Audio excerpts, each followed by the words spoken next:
Hi everyone, this is Nikki from Lollypop Farm.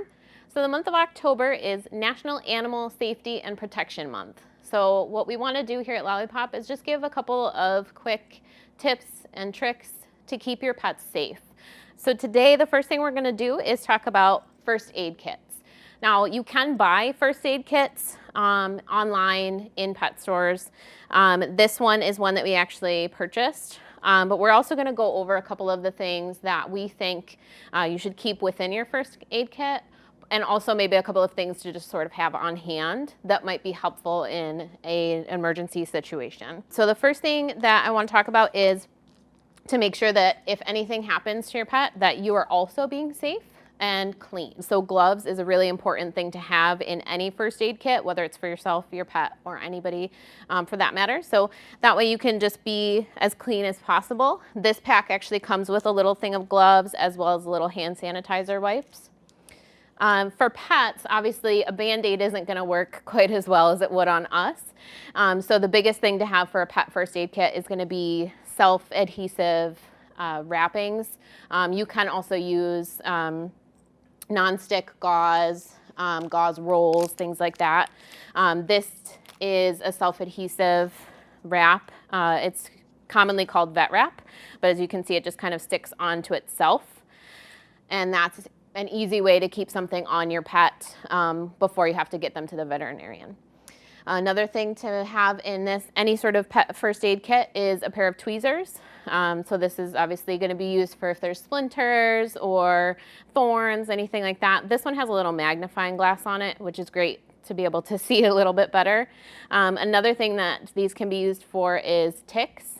So if your pet has a tick and you need to remove it, the magnifying glass also will help with that. But make sure you get all the way to the skin as close as possible so that you're getting the whole tick out of there. Another thing to kind of keep on hand is this is called Quick Stop or styptic powder. It is actually used for if your pet breaks a nail or if you accidentally hit the quick while cutting your pet's nails. This is actually used to stop the bleeding. If you don't have this at home, you can actually use a couple of different substitutes like flour or cornstarch. Just keep in mind if the nail is broken enough, you might need to take them to the veterinarian just so that they can either cut that nail off if it needs to be or stop the bleeding more if it needs to be. A couple of other things that you might want to have on hand in your house is hydrogen peroxide. So this can be useful if your pet, I'm going to pick on dogs because they're the ones most commonly to get into things, but if your pet gets into something, hydrogen peroxide can actually be used to cause them to vomit it back up.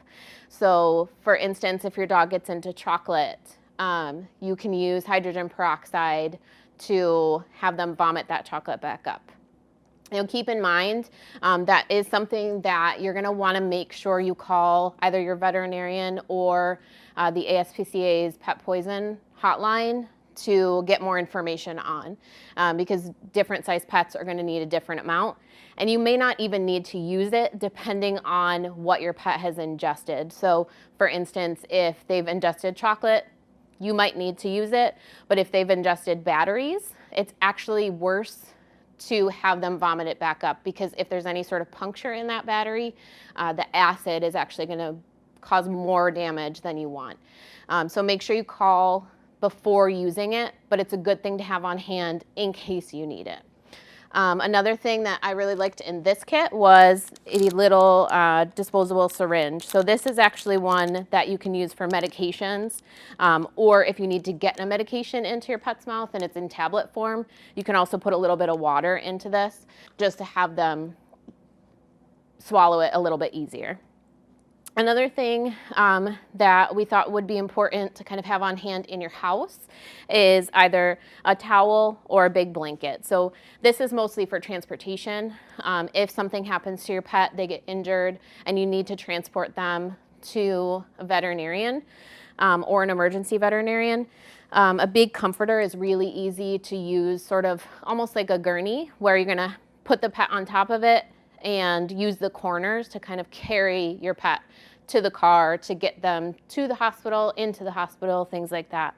Another thing that this will help with, especially if it's a big, thick comforter, is if your pet is really injured, they might also be really painful. And even the nicest of pets might bite in that type of situation. So this just kind of helps keep you protected as well as them. So if you kind of keep your arms underneath of it or cover your pet's head with it, anything like that will just kind of help keep everyone in the situation safe.